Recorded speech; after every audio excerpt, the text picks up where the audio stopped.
ডিসেম্বরের ভিতরে নির্বাচন অনুষ্ঠান খুবই সম্ভব।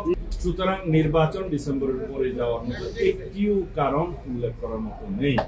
আজকে মাননীয় প্রধান উপদেষ্টার আমন্ত্রণে জাতীয় দ্বিতীয় পর্বের সংস্কার বিষয়ে আলোচনা করেছিলেন। মাননীয় প্রধান উপদেষ্টা নিজেই এই জাতীয় ক্ষমতা কমিশনের সভাপতি। আমরা বলেছি সংস্কার কমিশন যথেষ্ট সময় ইতিমধ্যে অতিবাহিত করেছে।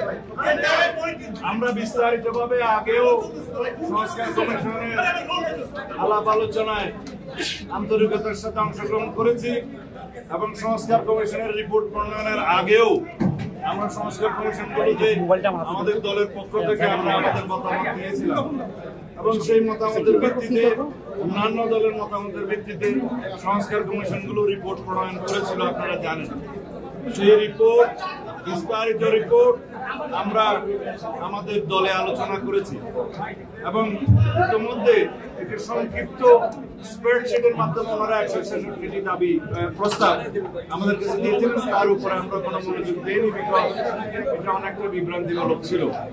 আমরা সংস্কার কমিশনের রিপোর্টগুলোর উপরে, বিস্তারিত রিপোর্টের উপরে আমরা আমাদের বিস্তারিত মতামত প্রদান করেছি, দফাওয়ারি মতামত প্রদান করেছি, সেই বিষয়ে সময়ে সময়ে আপনাদেরকে অবহিত করেছি এবং পরবর্তীতে গঠিত জাতীয় ঐক্য কমিশনের আহ্বানে আমরা আলাপ আলোচনা করতে গিয়েছিলাম সংস্কার বিষয়ে।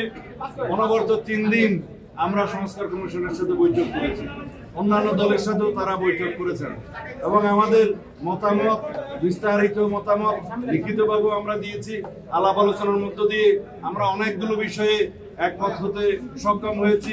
কিছু কিছু বিষয়ে লিখিত রিপোর্টে আমরা দ্বিমত থাকলেও আলাপ আলোচনার মধ্য দিয়ে কোথাও কোথাও নীতিগতভাবে একমত, কোথাও কোথাও আংশিকভাবে একমত এবং কোথাও কোথাও পূর্ণাঙ্গ একমত হতে পেরেছি। আমাদের আলাপ আলোচনার মধ্য দিয়ে বিভিন্ন বিষয়ে অত্যন্ত গুরুত্বপূর্ণ ইস্যুগুলোতে আমরা প্রায় কাছাকাছি আসতে সক্ষম হয়েছি। এখনো দ্বিতীয় পর্যায়ের আলাপ আলোচনায় ওনারা যেভাবে আমাদের সাথে আলাপ করেছেন তাতে মনে হয়েছে কিছু কিছু জাতীয় গুরুত্বপূর্ণ বিষয়ে, বিশেষ করে সংবিধান সংক্রান্ত কিছু কিছু ইস্যুতে তারা একমত হওয়ার জন্য সমস্ত দলগুলোর সাথে আলোচনা করবেন। হয়তো আমরা জাতীয়ভাবে সব বিষয়ে একমত পোষণ করতে পারবো না, এটাই হচ্ছে বিউটি অফ দ্য ডেমোক্রেসি। কিন্তু আমরা আলাপ আলোচনা করব, আমরা কোথাও কোথাও দ্বিমত পোষণ করব, কোথাও কোথাও হয়তো আমরা একমত হতে পারবো, কোথাও আমরা একমত হওয়ার কাছাকাছি আসতে পারবো। এইভাবেই একটা জাতীয় ঐক্যমত্য সৃষ্টি হবে। সকল বিষয়ে যদি ঐক্যমত্য সৃষ্টি হয় সকল রাজনৈতিক দলের মধ্যে, স্টেক হোল্ডারদের মধ্যে, তাহলে হবে সেটা একটা অনন্য অপূর্ব জিনিস। সেটা আমি এতটা বেশি আশা করতে পারবো না, কারণ বিভিন্ন আদর্শে বিশ্বাসী বিভিন্ন রাজনৈতিক দলের বিভিন্ন রকমের বক্তব্য থাকবে, দৃষ্টিভঙ্গি থাকবে, দৃষ্টিকোণ থাকবে। আমরা সেইটাই গ্রহণ করব যেটা এই জাতির জন্য বৃহত্তর স্বার্থ সংরক্ষণ করবে। আমরা সেটাই গ্রহণ করব যেটা জাতীয় ভিত্তিতে গৃহীত হলে এই জাতির মধ্যে একটা ঐক্য সৃষ্টি হবে। আমরা তাই প্রস্তাব করব যে প্রস্তাবগুলো গৃহীত হলে একটি সুন্দর শক্তিশালী গণতান্ত্রিক রাষ্ট্র হবে, সেখানে আমাদের মধ্যে চেক এন্ড ব্যালেন্স প্রতিষ্ঠিত হবে, রাষ্ট্রের সকল অঙ্গের মধ্যে একটি ভারসাম্য অবস্থা সৃষ্টি হবে, তার মধ্য দিয়ে একটা হারমোনিয়াস কোঅপারেশন হবে in between all the organs of the state. ডিসেম্বরের ভিতরে নির্বাচন অনুষ্ঠান খুবই সম্ভব এবং এর আগেই জরুরি ভিত্তিতে যে সমস্ত সংস্কার করা প্রয়োজন, বিশেষ করে নির্বাচনমুখী, সেই সংস্কারগুলোকে চিহ্নিত করে আমরা ঐক্যমতের মাধ্যমে সেগুলো বাস্তবায়ন করি এবং সেই এমন কোনো সংস্কার নেই যেগুলো 1 মাসের মধ্যে বাস্তবায়ন করা সম্ভব হবে না। আমরা ইতিমধ্যে আজকে রিপোর্ট পেয়েছি আইন মন্ত্রণালয়ের অধীনে অনেকগুলো অর্ডিন্যান্স এবং অনেকগুলো সংশোধনী এসছে বিভিন্ন সেক্টরে, যেগুলো অলরেডি বাস্তবায়ন হয়েছে। আরো অনেকগুলো বাস্তবায়নের প্রক্রিয়ায় আছে, সেগুলো অর্ডিন্যান্সের মাধ্যমে করা সম্ভব, নির্বাহী আদেশের মাধ্যমে করা সম্ভব এবং কিছু কিছু সংস্কার তো অফিস আদেশের মাধ্যমে করা সম্ভব।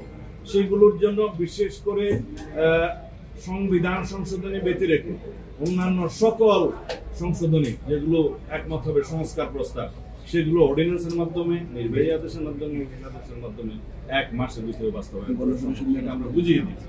সুতরাং নির্বাচন ডিসেম্বরের পরে যাওয়ার মতো একটিও কারণ উল্লেখ করার মতো নেই। এই বিষয়টা আমরা বোঝাতে সক্ষম হয়েছি এবং আমরা আবারও অ্যাপ্রোচ করেছি এবং আজকের বক্তব্যে অধিকাংশ রাজনৈতিক দলের মধ্যে আমরা যেটা দেখলাম যে প্রায় সবাই ডিসেম্বরের আগেই নির্বাচনের জন্য তাদের প্রস্তাব আছে। এখন মাননীয় প্রধান উপদেষ্টা সেটা বিবেচনা করবেন, সেটা আমরা আশা করি এবং আমরা মনে করি তিনি জাতীয় ঐক্যের প্রতীক হিসাবে নিরপেক্ষভাবে সেই ভূমিকা পালন করবেন, কারো প্রতি রাগ অনুরাগ বিরাগ প্রদর্শন করবেন না এবং উপদেষ্টা মণ্ডলীটাকে নিরপেক্ষভাবে আবার যেন উনি ঢেলে সাজান সেই প্রস্তাবও আমরা অন্য সময় রেখেছি। আজকে আমাদের বক্তব্য যেহেতু অন্য বিষয় ছিল, সেই বিষয়টা আমি এখানে আজকে তুলিনি।